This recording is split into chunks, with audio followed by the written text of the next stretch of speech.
একটি bank account আছে এবং সেই ব্যাংক অ্যাকাউন্টটি হঠাৎ করে কোনো একটা ট্রানজাকশনের জন্য অ্যামাউন্টটা হোল্ড করেছে, কোনো একটা অ্যামাউন্ট, বা আপনার অ্যাকাউন্টটা ফ্রিজ করেছে এবং আপনি জানেন না যে কেন, কোন ট্রানজাকশনের জন্য আপনার অ্যাকাউন্টটা ফ্রিজ করা হলো বা অ্যামাউন্টটা হোল্ড করা হলো।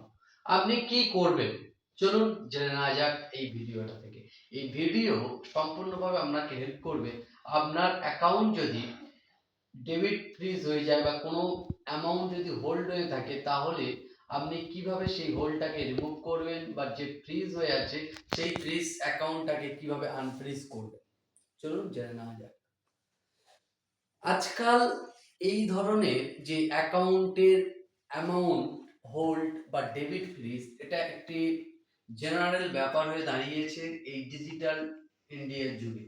ম্যাক্সিমাম লোকের অ্যাকাউন্টে, যারা বিভিন্ন রকম কোনো ক্রাইমের সাথে যুক্ত বা ডিরেক্ট নয়, হয়তো দেখা যাচ্ছে যাদের অ্যাকাউন্ট হোল্ড করা হচ্ছে বা ফ্রিজ করা হচ্ছে, সবাই কিন্তু অ্যাকিউজ নয়।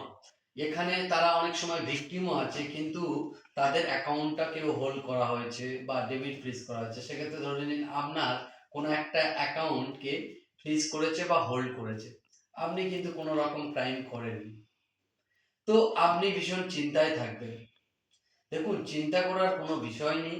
যদি আপনার অ্যাকাউন্ট কোনো রকমভাবে কোনো ডেবিট ফ্রিজ বা কোনো ক্রাইমের সাথে যদি যুক্ত হয়ে থাকে, আপনার ফার্স্ট করণীয় হচ্ছে আপনার যে অ্যামাউন্টটা হোল্ড করা হয়েছে বা ফ্রিজ করা হয়েছে, কেন, কিসের জন্য করা হয়েছে, সেটা আপনার লোকাল যে ব্যাংক আছে সেই ব্যাংকে গিয়ে ব্রাঞ্চ ম্যানেজারের সাথে কথা বলে সেইটাকে জানা।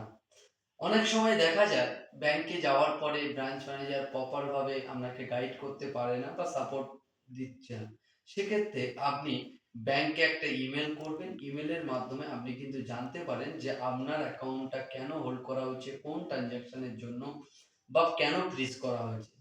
তো বেশিরভাগ ক্ষেত্রে দেখা যায় সাইবার ক্রাইমে পোর্টালে কমপ্লেনের কারণে বিভিন্ন অ্যাকাউন্ট হোল্ডারের অ্যাকাউন্ট মানে অ্যামাউন্ট হোল্ড করা হচ্ছে বা অনেক ক্ষেত্রে ফ্রিজ করা হচ্ছে। তো সেটা আপনি সেখান থেকে জানতে পারবেন এবং ব্যাংক ম্যানেজার কিন্তু আপনাকে কোন সাইবার ক্রাইম ডিপার্টমেন্ট থেকে বা কোথা থেকে আপনার অ্যাকাউন্টটা হোল্ড করা হয়েছে সেইখানকার কোনো ইনভেস্টিগেটিং অফিসারের নাম্বার, নাম, অ্যাড্রেস কিন্তু তারা দিতে পারে। তো সেই জিনিসটা নিয়ে আপনি সেই আইও যেখানকার হবে বা যে কন্ট্যাক্ট নাম্বার দেবে, আপনারা সেখানে যোগাযোগ করে কিন্তু আপনাদের এই ডেবিট ফ্রিজ বা অ্যামাউন্ট যেটাকে হোল্ড করেছে সেটা কিন্তু আপনারা রিমুভাল করতে পারেন।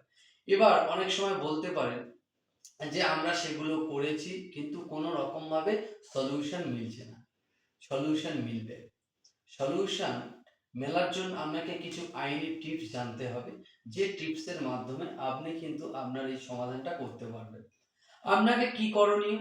এখন ধরে নিন আপনি কলকাতাতে আছেন বা ওয়েস্ট বেঙ্গলের কোনো একটা জায়গায় আছেন, আপনার অ্যাকাউন্টটা, এবং আপনার সাইবার ক্রাইম যে কমপ্লেনটা হয়েছে সেটা দেখা যাচ্ছে মহারাষ্ট্রে বা গুজরাটে বা ইউপিতে বা হরিয়ানাতে, এরকম বাইরের স্টেটে আপনার নামে কমপ্লেনটা হয়েছে।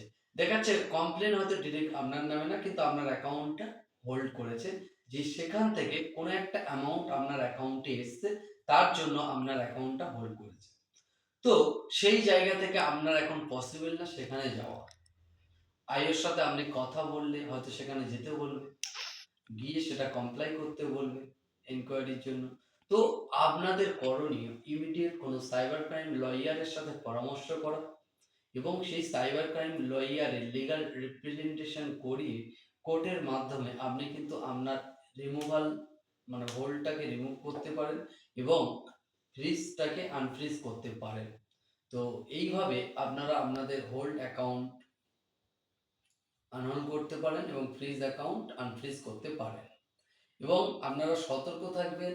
কি দেখা যায় বিভিন্ন রকমের আজকাল যে প্রবলেমগুলো, ক্রিপ্টোকারেন্সি বা বিটকয়েন বা হচ্ছে কি আপনার বিভিন্ন রকমের ইনভেস্টমেন্ট যেগুলো ফেক, বা বিভিন্ন গেম খেলছে এই অনলাইন গেমিং এর মাধ্যমে, বা বিভিন্ন রকম আরো স্ক্যামার ফ্রড যারা রয়েছে তারা বিভিন্ন রকম ভাবে কিন্তু যে আজকের ছেলে মেয়েদের সাথে বা আপনাদের সাথে মিসইউজ করছে।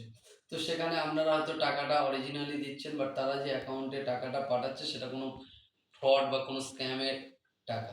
তো সেই কারণে আপনাদের এই প্রবলেমটা হচ্ছে। তো চিন্তার কোনো বিষয় না, আপনারা এগুলো থেকে সতর্ক থাকবেন। এই সমস্ত কিছু ভেরিফাই যাচাই করে তারপর আপনাদেরকে ইউজ করা উচিত যেকোনো অ্যাপ্লিকেশনস। আর বিশেষ করে আপনি টাকাটা কোথা থেকে আপনার কাছে আসছে সেগুলোকে জানা উচিত। তো এই সমস্ত বিষয়গুলো যদি আপনি এড়িয়ে চলেন, সেক্ষেত্রে কিন্তু আপনারা এই সমস্ত সাইবার ক্রাইম বা বিভিন্ন সাইবার ক্রাইম পোর্টালের প্রবলেম থেকে কিন্তু আপনারা এড়িয়ে থাকতে পারবেন। যদি কিছু জানার থাকে অবশ্যই কমেন্ট করুন। ভিডিওটি ভালো লাগলে অবশ্যই শেয়ার করুন। ভালো থাকবেন, সুস্থ থাকবেন, আর অলওয়েজ সতর্ক থাকবেন।